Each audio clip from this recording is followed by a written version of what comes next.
Nigeria has been rated the 6th worst country with insecurity in the world by the Global Terrorism Index, behind countries like Afghanistan and Iraq.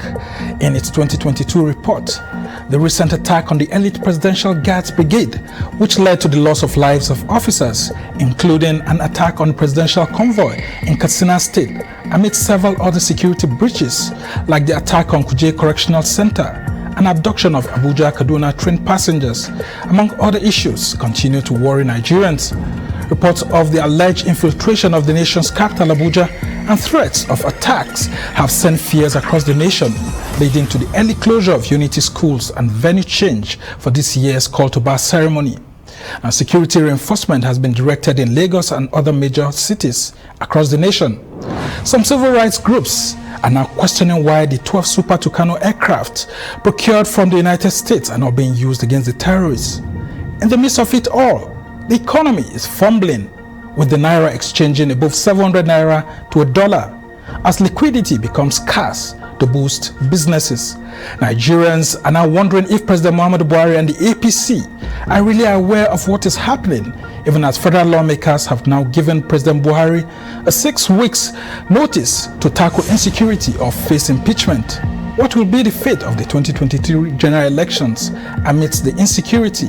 How is the All Progressives Congress and its government tackling the myriads of challenges facing the nation? And how is the APC also working to reduce tension in the party due to its same-faith presidential ticket? We'll be speaking with the top official of the APC. I'm Somna Sambu, and this is the Arise interview.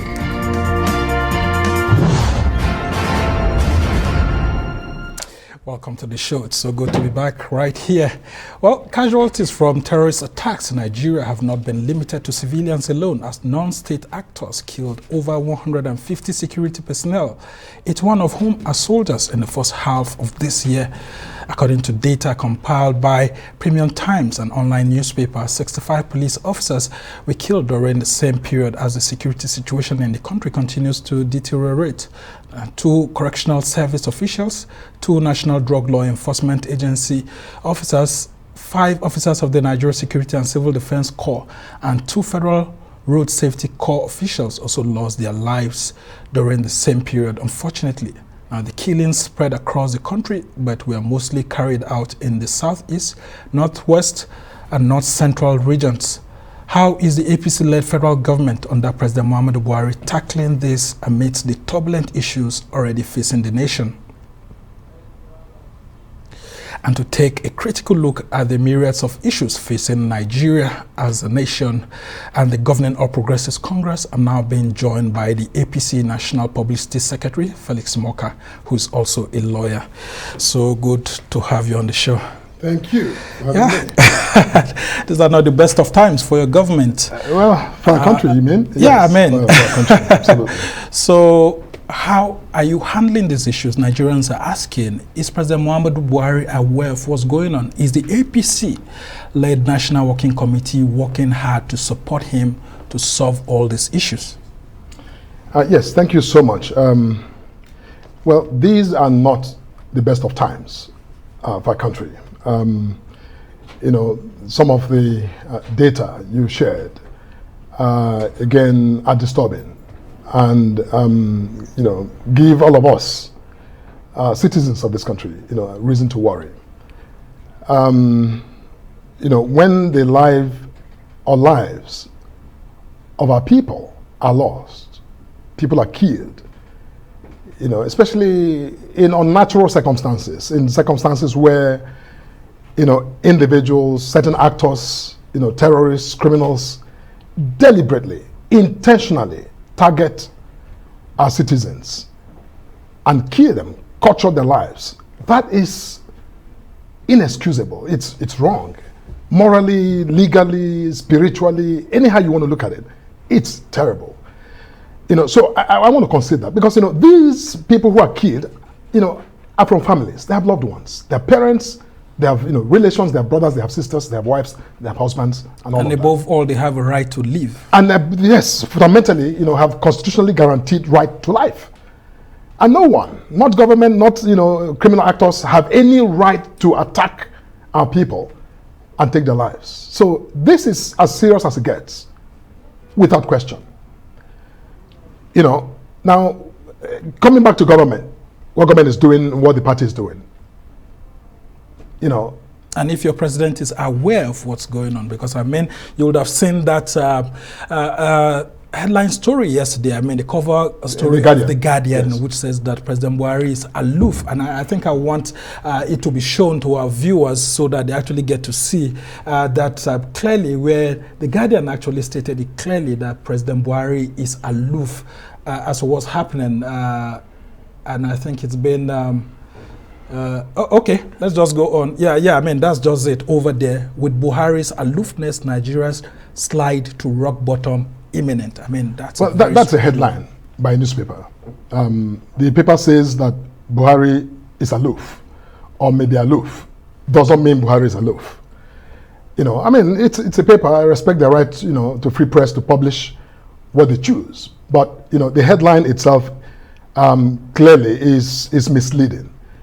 Because if Buhari was aloof and this government was aloof, we will all be out of this country. But because are you worried? See, look, I already said to you that whenever lives are lost, our people are killed under any circumstance, it is disturbing, it is wrong, and actually, you know, where preventable should be prevented. Nothing should be spared. No resource, no energy should be spared to prevent the loss of lives of our people. You know what? The security of the people is the primary essence of government. You know, I mean, that's for sure. But, you know, my dear brother, fact of the matter is that anyone who seriously means to do harm in Nigeria, anywhere in Nigeria, anywhere in the world, may successfully do harm. The question often is, what do you do to prevent another from doing harm? And what do you do to bring that individual or individuals or group, whoever they may be, to justice? That's often the question. Which is why, and look, I'm going to come back to face your question, but let me say this. Let me indulge myself and say this. Which is why in so many other jurisdictions, in the United States, one of the most advanced countries in this world, school children still take up guns, go to school, and mow down their fellow students. Individuals go to public places and shoot sporadically with, you know, automatic rifles and actually kill people. You may not tag them as terrorists. Some of them, yes, may be affiliated with some terrorist groups. But sometimes they're just individuals who have grievances. Somebody was fired, somebody was mistreated as a child. He wakes up one day, he goes crazy, picks up a gun, and he does it.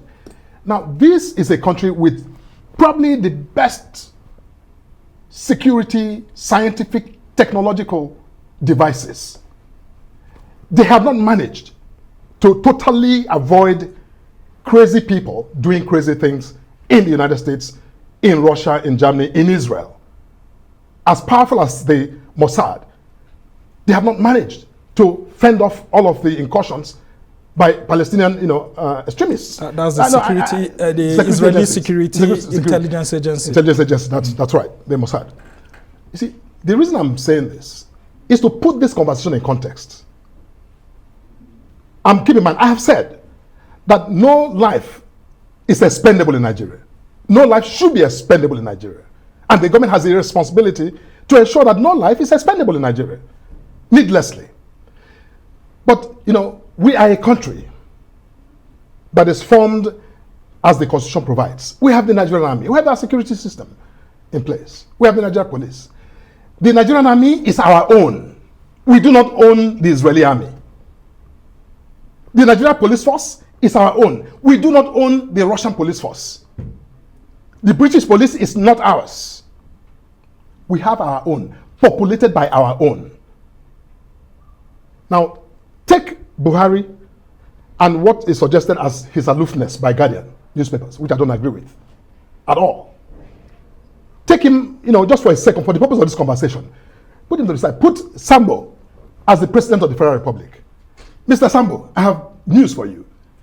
the only security outfits you have at your disposal to tackle insurgency and tackle terrorism and tackle criminality and kidnappings is still the same Nigerian army that Mr. Buhari is working. Yeah, and then you have been in power for 7 years. But we come to timelines. Because see, this is where we cut short the conversation. Because these are some of the issues you raised against the PDP in 2015. Mr. Sambo, you see, that you got them kicked out of power. You know what? If you want us to go back in time to discuss the state of affairs in PDP, I'm happy to. No, because I'm just pointing that to you. And by the way, you know what? For the record, you brought this up. I didn't bring it up. You are the one bringing up the issue of PDP and the time past. Yeah, because you used that insecurity to kick them out of power. Nobody used insecurity to kick them out. It was an issue raised about how the government was confronting insecurity, and which are the issues people are raising today. I have not said today, and I have never said, you cannot see my quote anywhere saying that this government, should go to sleep or nobody should say anything about insecurity. I never said that. So you are bringing up an issue that is not attributable to me. I never have said that. Yeah. Because I'm look, you know my background. I'm a human rights lawyer. We were in the vanguard of the pro-democracy movement. I was the legal director of the CLO. Very well. So so the Nigeria project is something that I have devoted my entire life to.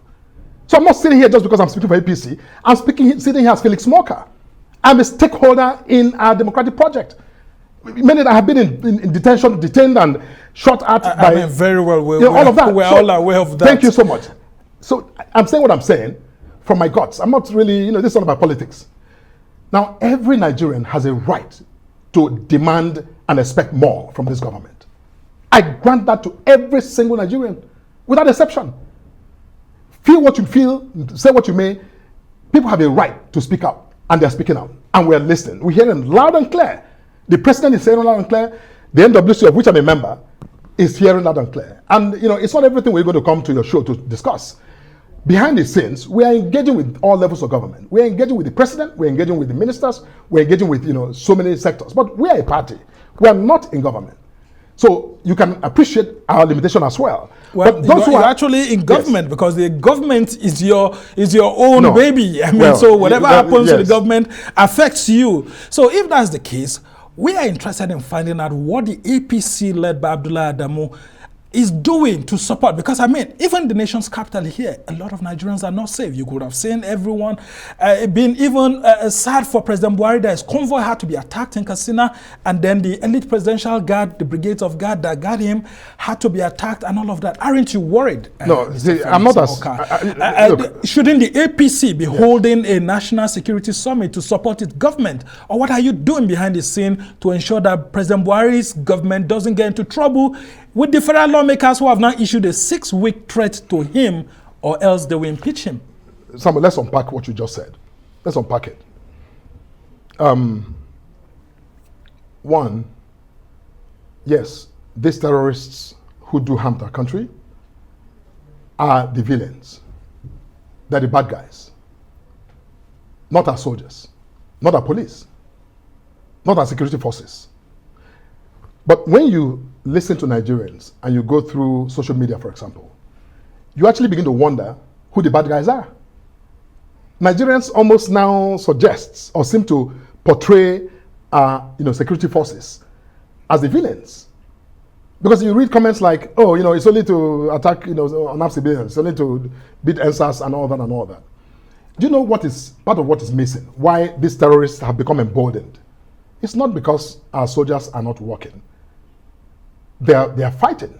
They're working very hard. It's because also we, the people of Nigeria, not all of us, some sections of this country, have also now begun to glamorize terror because they have other issues that are on the table. So when these things happen, they are no longer able to draw the line between, what ought to be and what should never be. Patriotism has almost lost its essence and meaning in our public space, in our public discourse. Because, take the last attack by the ambush of, some of the presidential guard people who were going to the law school and all that. The brigade of guards and all of that. Unfortunately, I'm going to say this. Those of you in the media, all my professional life I worked with you from civil society.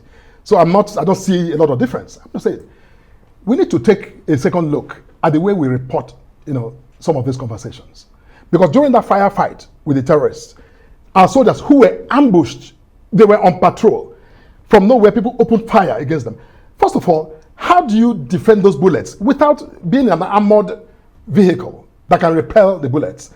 How do you defend against those bullets hitting members of our troops? What I expect Nigerians to do in those kinds of circumstances is to show some empathy for our men and women who are, in the front lines fighting this war. But when this things happen, most of the headlines were suggesting that, again, our soldiers were dealt with by Boko Haram or by ISWAP, whoever was behind that attack. You see, I asked my friends, my close friends, and I'm going to ask you, Mr. Sambo. I don't know your marital status or your family status, and all of that. God bless you, but it doesn't matter.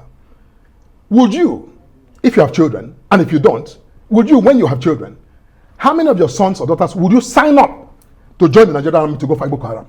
How many of them would you sign up? Because I asked my friends, and many of them say, no, not me, not my children. Whose son, whose daughter are you waiting for to confront Boko Haram? If not your son, if not my son, and not our son, not his son, whose son? So meaning, Mr. Sambo, that those who even enlist, get involved, and take up arms to challenge these enemies of our land, we need to stop. This is not politics. We need to stop. It's okay to say Buhari is not doing enough. But look, when you get it personal to those troops, rather than pray for them, rather than actually, just bless them and wish them well and ask God protection on them, because other people's children are fighting that war, what do? We deride them. And that's why these guys have the courage, because they know that if they issue a statement today to say they're coming to, destroy the whole of, Lagos, it will be headline. We give them the visibility they do not deserve. Other people in the world... Don't we, Mr. Sambo, as journalists, all the people a right to know? Because, we are not politicians. No, we are also interested parties in the Nigerian project. So, ours is to report what is being done. The Nigerian media have been very patriotic in doing what is doing. But now, you've raised a very critical issue. The issue of patriotism in the country is very low. That's what you're saying. Isn't that because the government itself, which is put in place by your party, is not doing enough to win public confidence? President Buhari, when he came in, had a very high level of public confidence. The public support was much, but over time it kept dwindling. You would have remembered that it was because he's a military general that a lot of Nigerians came out in 2015 and voted for him in 2019 and re-elected him. If he's no longer getting public support, is it not because he hasn't delivered? Yes and no, Sambo. You and I know. 2023 is next year. 2023 is not an ordinary year. Just like you remarked, that when the PDP was in power, the opposition, parties, of course, upped the ante. Yeah, this same APC, this same All Progressives Congress was always on the neck of the PDP. Listen, yes, then the APC was an opposition party. The PDP was in government. And things were not well under the PDP. We talk about the unsafety in Abuja. The unsafety as of 2011, 2013, 2014, it was bombs exploding everywhere in this country. The police headquarters was attacked. The United Nations was attacked. Motor parks were attacked with bombs, explosives, right? By the same people. Now, between then and now, while we are busy, being defensive about our security, which is what we can do. We can take the fight to them, but not the way you take the fight, not the way Russia or Ukraine is taking the fight to each other. That's conventional warfare. The war we're fighting right now, the war against terror, is an asymmetrical kind of war. It has always been. It has always been. And everywhere there's a battle with terror, look at how long it took the United States to capture or kill Osama bin Laden. It took a long time because, these guys operate in the shadows. When you come out in the streets of Abuja, for instance, if there's a terrorist who is lurking somewhere, the terrorist is not dressed in any uniform that is distinguishable. He's dressed like anybody else. And that's what Nigerians gave you credit. Your party got this credit that you were able to push away terrorism from Abuja and all of that. Fine. Even in the Northeast, you were making some successes. Yes. But at what point in time did this government start failing in securing Nigerians again? Good man. And that's why people are saying that President Buhari seems to be aloof. No. Isn't that the reason why that national newspaper to say that President Buhari is aloof again? I'll throw some light on that. By the way, you're a good man. Because, that's why I respect you. I respect your show because you're very candid. Yes, you're right. That when Buhari, came in with his government, Boko Haram was pushed to a point where they became almost insignificant, to the fringes, right? Now, it was Nigerians, the Nigerian army, Nigerian security forces that did that. But in the meantime, you saw that while Boko Haram was still at bay, while ISWAP was at bay, there was an upsurge in kidnappings. It was no longer terrorism. They began to come into the country, sneak in, snatch someone, snatch Peter, snatch Paul, snatch Janet, and all of that. And were, of course, asking for ransom. And whether it was a mistake, whether it was, a good thing, families and individuals, and sometimes I read that even government sometimes, paid ransom just to save the lives of our people. You can condemn them for paying ransom because all it does is that it will fuel further violence and criminality. But you can also look at it, if you're a member of the family where those people are, you'll be grateful. So say, that's why some of the Abuja Kaduna, it's a dilemma. Abducted trained families are saying now. Why don't we? So if, for instance, you go and pay ransom and you bring them home, those families will be joyous. But some critical Nigerians will still say, government, you are playing the script of the terrorists. You are playing into their hands. Now, let me say this. The people, the front lines of Boko Haram, over a period of time, while the government was relaxing that they've been able to push Boko Haram away, went back to regroup and then had ISWAP enter the theater. Now, ISWAP is not a Nigerian, phenomenon. ISWAP is, probably, it's a global terrorism outfit with in Mali, in Burkina Faso, in Libya, and all of that. Fringe. What they found was that Nigeria could be a fertile ground to raise funds to finance their operations, not just in West Africa, but even in deep, continental, theaters. Because they know, catch people here, money will come out. There are some countries where you go catch somebody, even $10 they won't be able to give you. They want to give you, but they don't have to give you. But somehow so that points to intelligence failure by the government too. No, see, I'm coming. I'm creating a scenario so that you can see that you can't make that determination today. If you say today is a failure, then you are completely ignoring the level of the sort of reiterative, causation, the cause and effect relationship in building these scenarios. Because imagine that, for instance, all of this time, since they pushed Boko Haram away, the streets of Nigeria were still militarized, you had soldiers everywhere, armor tanks everywhere. Nigerians will still say, look, there are too many soldiers outside. Because when they're outside, there will be clashes between Nigerian soldiers and citizens. So they pushed back into the barracks. While these guys in the shadow continue to prepare and equip themselves, and ISWAP, like I said, is a global entity. It's not a Nigerian entity. So once ISWAP entered, what I think the government is grappling with right now is how to contain ISWAP, because Boko Haram is not necessarily, because the two agencies are not even collaborating that good, meaning that we still have an opportunity to further, put that wedge between those two entities and profile ISWAP to deal with them. But to do that, you need a lot of international collaboration. Now, you may say that maybe the government is not quick enough to build the sort of international coalition that it needs to actually battle ISWAP. But that's an argument you can make.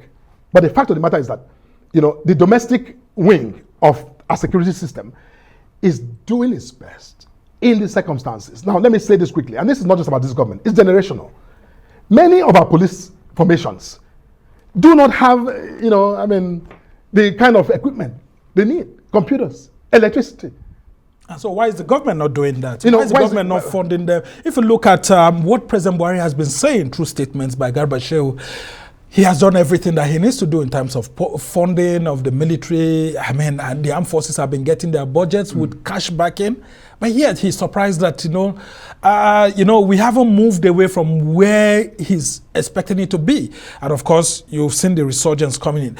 What exactly is going on with the budgeting of the armed forces of the Federal Republic of Nigeria under the APC-led federal government? Correct. Is it that there's so much corruption that President Buhari is so afraid of firing some people, maybe because he thinks that some of his lieutenants may have their hands soiled in all of this? I don't think what you're saying is supported by evidence. Show me one headline where the army is saying, like they used to say under Jonathan, under the PDP administration of Jonathan, that they didn't have budget to procure basic equipment. We don't have that today. Yeah, but we have heard that arms and ammunition bought for the Nigerian armed forces are finding their ways into the hands of Boko Haram and all of that. No, see, if Boko Haram attacks an army base, takes an army base by surprise, and somehow manage to overwhelm or overcome the defenses of that army base, Boko Haram, that is part of the game of warfare. You steal weapons, where you can steal weapons. If you can steal AK-47 and a cache of ammunition, you steal it because it helps your own evil, enterprise. So that's what's going on. No, I don't believe that anyone has come. You're a journalist. I have not believed that one credible, media or even intelligence or anyone has come out with a credible, verifiable, position that shows that these weapons are being sold by the Nigerian army. Those are speculations. Well, there were allegations of corruption against the former chief of army staff, Tukurisu Buratai, which led to, his exit. A lot of Nigerians calling that he should be probed. The former chief of army staff, hey, Mr. Sambo, isn't our memory so short? Like, is it willful amnesia, or that we don't just remember enough? Listen, we also live in a country where those today who are in the Senate, screaming in the PDP caucus, oh, we're going to impeach the president, we're going to impeach the president. We're here. Many of them were in the Senate when, the military establishment simply was taking the entire, I'm not saying a part of the budget, taking the entire budget for the army and for the security forces and sharing it to fund political activities. Some of them were beneficiaries. Yeah, and your government didn't convict many of these persons when it came into power, despite all the panels of inquiries set up by Buhari. Many of them, are in detention. Many of them are the reasons Buhari has lost his popularity, because when you tackle somebody who has stolen money, that person belongs to a religion, belongs to an ethnic group, comes from one sector or the other. Those in that sector, in that religion, and all that, are out there to tell you that you are targeting them. This is unfair. You are targeting them unfairly because he's a Christian, because he's from the east or the south or the west or the north. So now, is that what happened with Sambo Dasuki? Because President Buhari really wanted Sambo Dasuki jailed, but of course we've seen the case. Gone off the drain. But see, wherever the case may be, the fact of the matter is that there was a vigorous effort to hold somebody accountable. Now, again, like I told you, I said something very quickly before we go on a short break. Yes. I told you when I was speaking about anybody coming today, you becoming president and you coming to have the same army. The same thing. Our institutions of state, our legislature, our judicial system, our investigative system, our prosecutorial system. If you become president, probably in the next 4 years, because there's the chance of you completely revamping that system. Those systems are bureaucracy. In 4 years, it's almost nil. So you are likely to have that on your shoulder, even with your best intentions. So best intentions are limited by the poverty, if you will, of some of our democratic institutions as well. All right. And that is not about APC. You're beginning to sound as if Nigeria is irredeemable. I'm not saying that. I know. I'll come to that. If you give me that, I'll come to that. All right. We'll have to go on a short break. And when we come back, I'm interested in knowing what the APC is thinking about this impeachment threat. Sure. Because we hear that some of your lawmakers are also interested in supporting the PDP senators and House of Rep members to achieve that. You're still watching the Rise interview. When we return the conversation with the APC National Publicity Secretary, Felix Morka, continues. Stay with us.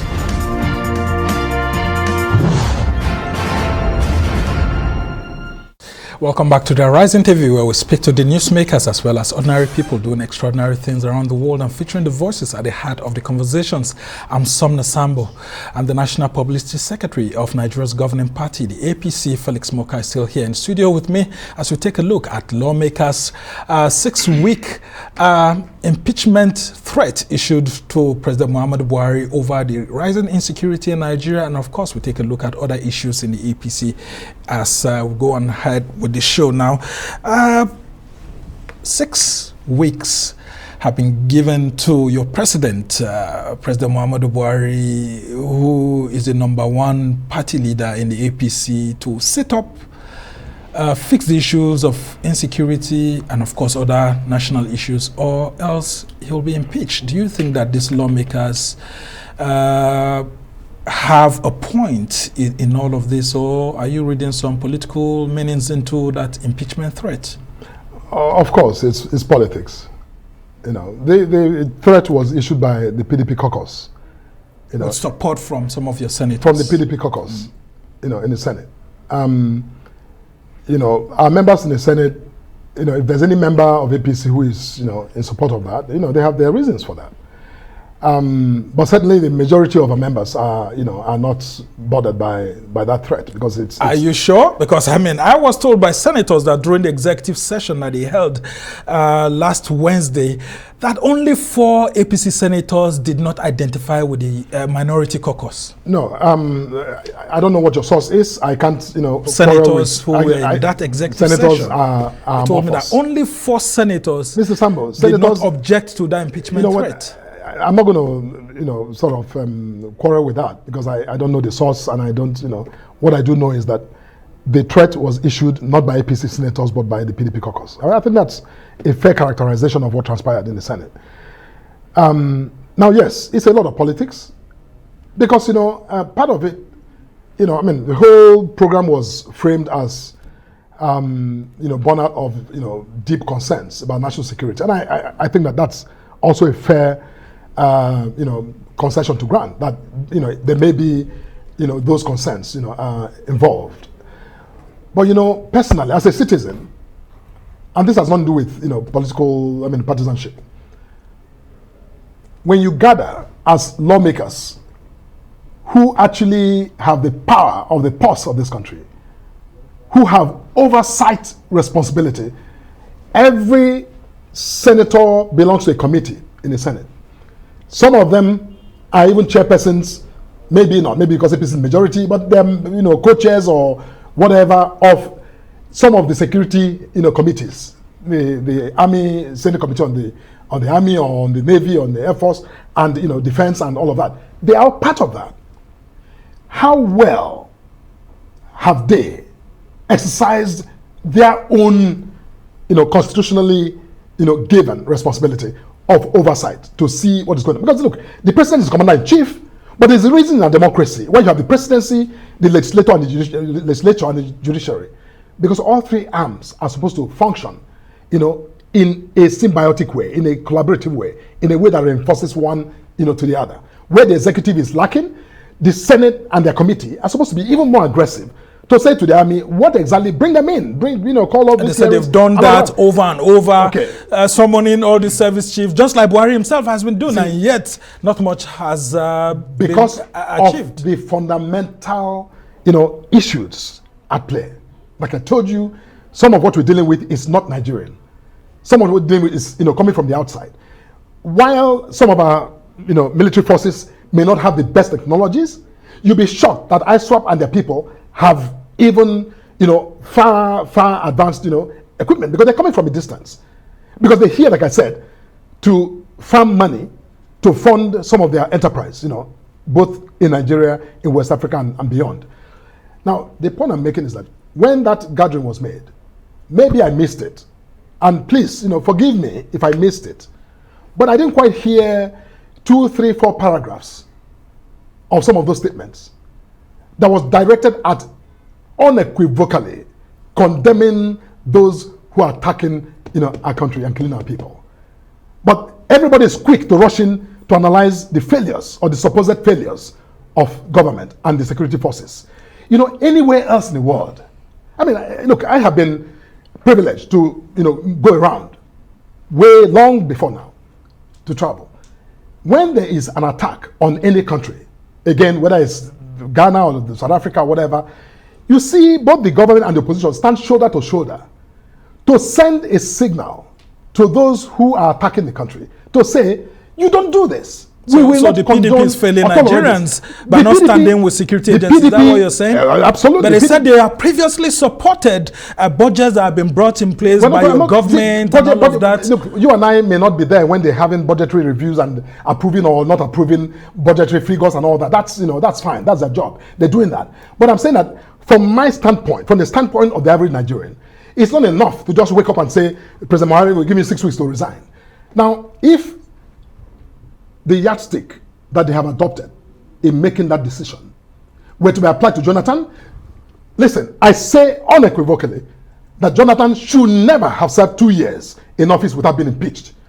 But who would have impeached him? These same people who are out in a hurry to suggest that Buhari has done so much that deserves, to be impeached, whereas they condoned all of the tragic failures of 16 years of the PDP, well, and then in a hurry. The PDP once wanted to impeach his own president in 2002. For all that, you know what? Obasanjo, I mean, Mr. Sambo, I don't like to do this comparative thing. I mean, if you notice, it's not my thing because I think but those are facts. The PDP-led federal parliament wanted to impeach a PDP-led federal government. They didn't impeach. They didn't. See, that's the point. What they wanted to do, two people may want to do that. Just like you said, that maybe there's one or two people in APC who are also, for one reason or the other, maybe it's about national security, maybe it's about the fact that some of them lost ticket, and look, it can be a number of reasons. But the fact is that we need to listen to everybody. I don't care whether it's coming from the PDP or coming from APC or coming from anybody else. These are Nigerians fundamentally, and they have a right to speak out when they feel that things are not going well. So Abdullah Adamu, the APC national chairman, doing a short to diplomacy, because I mean, by the end of this week, 1 week would have gone. Do you think Abdullah Adamu would, in one way or the other, engage the PDP senators to see how to make them to patriotically understand what's going on based on what you have said? No. Listen. Well, Elijah Adamu, is a very busy man, and he's busy, doing the best he's able to do. Yeah, I mean, he was formerly in the PDP, chairman, and he should have friends there. Yes, as chairman of the party, and I'm quite sure that his engagement is robust across the board, as it should be. I mean, if you're the chairman of the ruling party, your engagement cannot just be pigeonholed into people who are of your kind, who are in your party. This Adamu is very savvy, he's experienced, and he's very global in his perspective of solutions to Nigeria's problems. Because as chairman of the party, he wants to win election next year.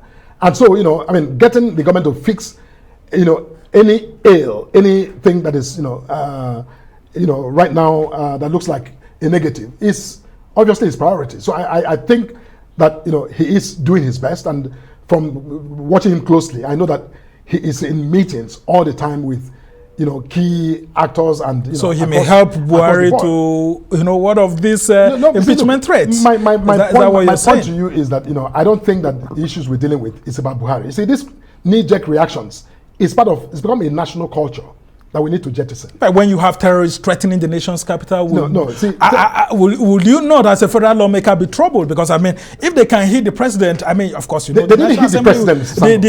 The president's convoy. It was an advanced. No, it was not the president's convoy. An advanced team. Mr. Sambo, please. Yeah, it wasn't his direct convoy, but his advanced team. Mr. Sambo, please let us be clear, because we're mixing two things. I disagree. Yeah. The president's convoy was not attacked. Yeah, his advanced team. His advanced team without the president. And the president's advanced team without the president is not anything like the president's convoy. But it's a presidential convoy. Just that the main occupant is not there. The vehicles may be part of the presidential convoy, but when the president is not in the convoy, you do not even describe it as a presidential convoy. When Air Force One is flying empty between cities, you don't call it Air Force One. Yeah, but if it's hit, the report will be that the president's plane has been hit. It will be reported that the plane has been hit. It will not be that Air Force One has been hit because the president is not there. So let's get it straight. Okay. My point is that I concede that to you. In any event, I am not even. This is not a debate about that. Yeah. I'm just trying to clarify on the character of what transpired, because when the president is on the move, it is not just the convoy and the escort that go with the convoy. The president's convoy is goes with an attitude and with the kind of power that is expected of the president of the Federal Republic of Nigeria. That is not to suggest that the threat of attack against the president or the presidency or his convoy or Abuja should be taken for granted, because I don't have. Yeah, but they are coming closer, and the next thing they said is that they want to kidnap President Muhammadu Buhari and Governor Nasir El-Rufai. Is that not an audacity? Mr. Yes, it is an audacity that is fueled by the relentless and the almost like limitless media that these guys have. You think that if they didn't have the media, they didn't know that you will be reporting it and be saying it today, and everybody will be, BBC will be reporting it. You think they will not? They would. So what did you expect the media to do? Not to raise an alarm? Let me tell you. When our nation's capital is in danger. No, Mr. Sambo. We're not the first to go into the throes of terror. Britain, had that. They had their own issues with Sinn Féin. They had their own problems in Northern Ireland. With the IRA. Now, with IRA. Now, The point I'm making is that throughout that entire period, you don't see these characters who threaten the mainland on TV every day. But today, some people even recognize the heads of Boko Haram more than they recognize some of the people in our Senate, because they're everywhere. They're all over the place. We glorify them too much. And this is fueled, because now they feel like superstars, because, they read the papers like we do. They see the way we analyze them. They see how we portray them.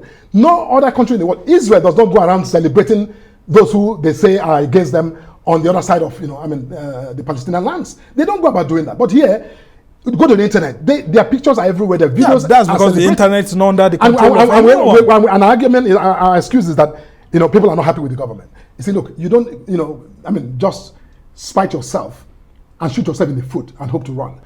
This army of ours that we'd like to denigrate is the best we've got today. It can be improved, and it should be improved. This government must do more to improve the capacity, the morale of our soldiers, and it's not about government. And one way of improving this is by sacking those who are not performing under your government. But you have seen ministers just staying aloof, like the Guardian said.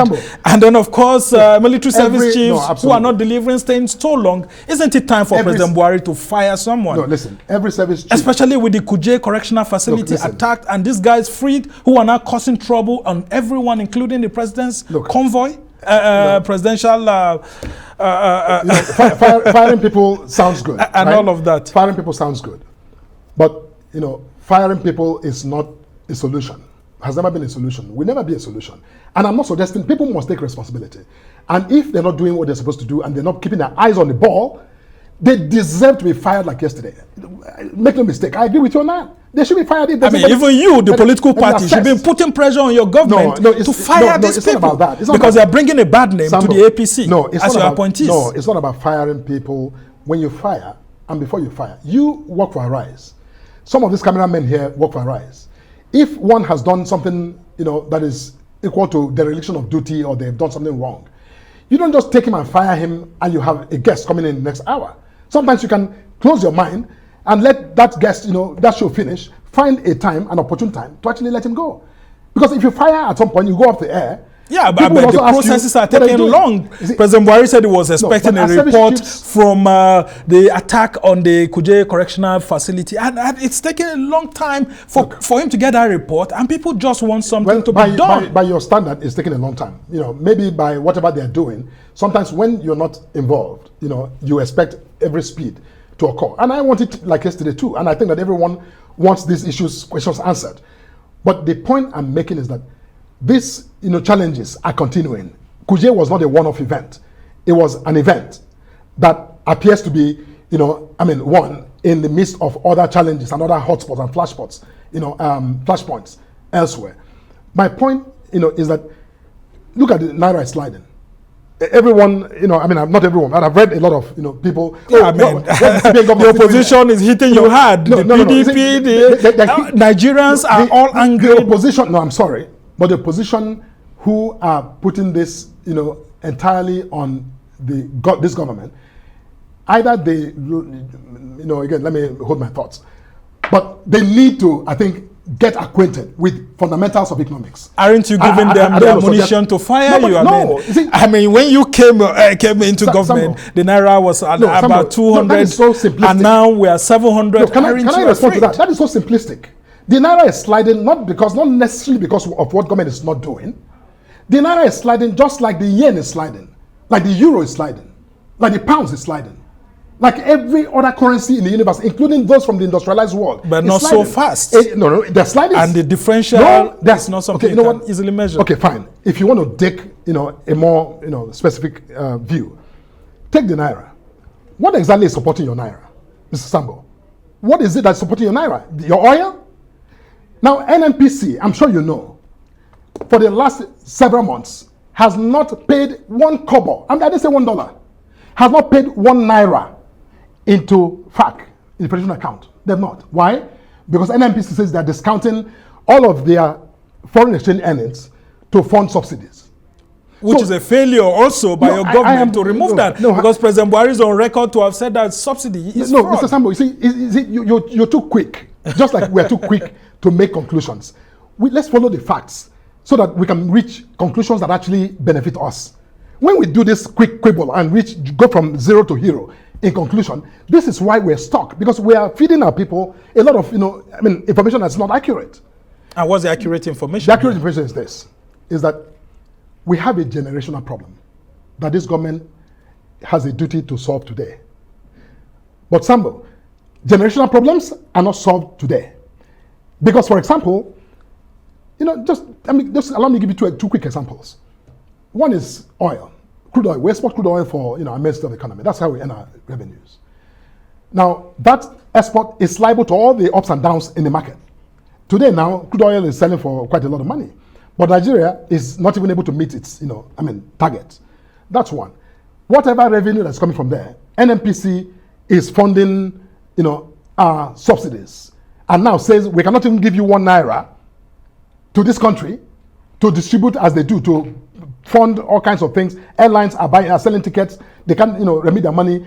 People are sick. They can't go to hospital abroad because there's no, forex to do it.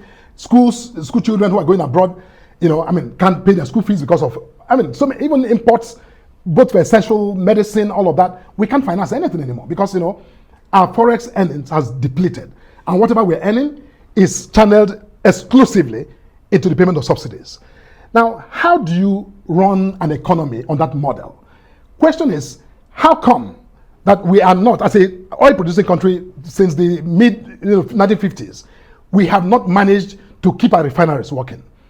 Now, you can ask that question today and say, and hold the president accountable and say, Mr. Buhari, you have failed to repair refineries. But you and I know that that is a question that is generational. It didn't start today. And, some of the factors that are involved are there. And let me tell you, the best example is rice. When this government said they were going to ban import of rice, Nigerians screamed to the highest heavens. In the short term, rice became very expensive.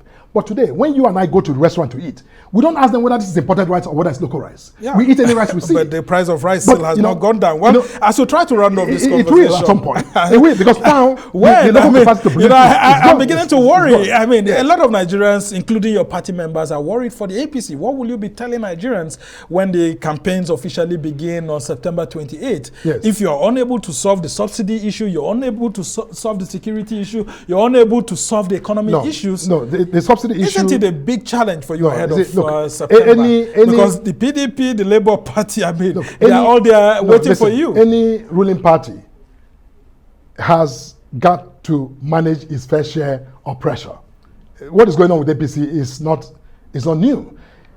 When PDP was here, there were attacks. Election is coming. Everything is politicized. Everything is magnified to the power of the quest to take power, from the ruling party. So, that is normal. People will shift and move around. Even members of the party, some of them went in, did their best to win tickets. They didn't get tickets for whatever reason. Some of them are aggrieved, and they may decide to leave the party, or others are coming to the party. It's a general flux. Personally, I have a personal, this is now not speaking for APC. Yeah. I have a personal view. I call it the revolving door. That our country has made it that easy for people to enter one party and leave through this door and leave through, the revolving door. A time has got to come when, as part of our continuing effort to reform our electoral system, we have to actually impose some timelines for those who leave the party and, interfere with the ability to actually contest. Just like what the courts are doing now, to say, oh, you were elected on the platform of APC, you can't just go, resign and carry your victory to the next party. We must also electorally, legislatively, actually deal with that, because, that is part of the problem we're facing. But it's going to, look, APC, by all, standards, has, done well. But in the past, okay. Let me finish. You may not agree with me. No, very quickly. Very quickly, yes, we have. Yeah. And I think that, next year, Nigerians, when the elections come close and they actually look at what is at stake, forget about all the razzmatazz and all the, hype and people taking one issue and making it, fake bishops, and they make it an issue, everybody's talking about it. That is normal. Social media has enabled that. But when push comes to shove, at the end of the day, when Nigerians are faced with the electoral choice that has to be made in 2023, I bet you that they will come to that conclusion that this government has done immense. And now we're going to open up. And they will still vote for the APC. Yes. Absolutely. Okay. I have confidence. As we try to run to a conclusion, The issue of the same faith ticket, presidential ticket, Muslim is still there. You have Babachi Lawal, former Speaker Yakubu Dogara visiting Wike, who is on the other side of the PDP and all of that. Don't you think that that issue is still not formally settled in the APC and it may cost you the presidency? No, it won't cost us the presidency because, people who have issues with the Muslim ticket are entitled to their preferences. Personally, as a spokesman for the party, I respect everyone's opinion and views. Religion is something that is innate. It's very personal.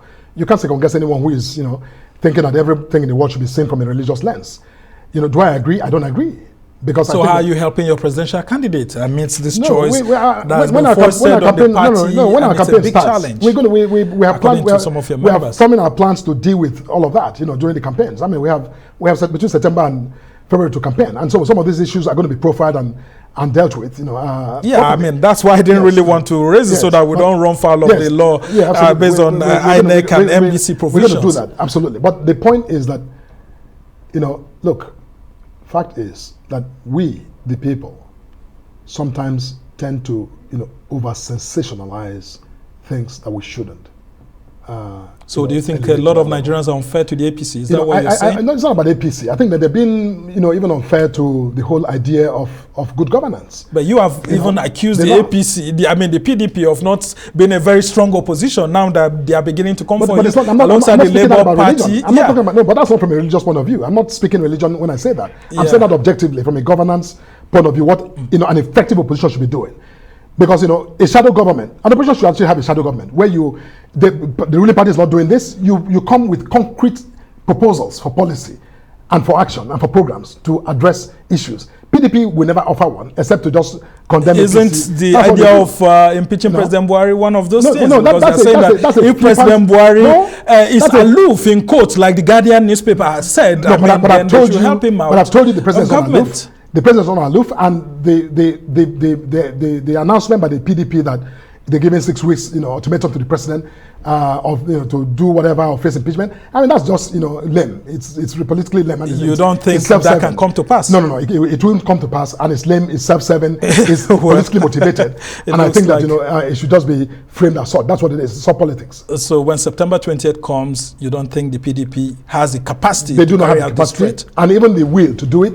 You heard Kwankwaso, including your senators who may want to join them. You heard Kwankwaso when he went in Ilorin. What did he say? He says, "Look, all you guys talking about impeachment, just be still." He's not a member of APC. He's the presidential candidate of another, of NMPP. But he's speaking from a patriotic point of view. He knows that this is not, the time to play that sort of dangerous politics. Because when you're saying that, what do? You're sending a signal to ISWAP, sending a signal to Boko Haram that, they need to hurry up and actually do more damage so they can actually set the country on fire, because that's what they want to do. They are interested in bringing this country to its knees. It's not about the president, it's about Nigeria. And our interest must always take precedence. You sound so optimistic. We must thank you so much, Felix Morka, who's the National Publicity Secretary of the All Progressives Congress, Nigeria's governing party. We must thank you for finding time to be with us on the show. I shed light on many of these issues, and of course, Nigerians must have listened to you, and you will be facing them on February 25. I just hope you're prepared enough. Well, that's how it's been for this edition of the Arise interview. Do join us again tomorrow. From me and the entire team here in Abuja. Goodbye and thank you for watching. I'm Sam Sambo.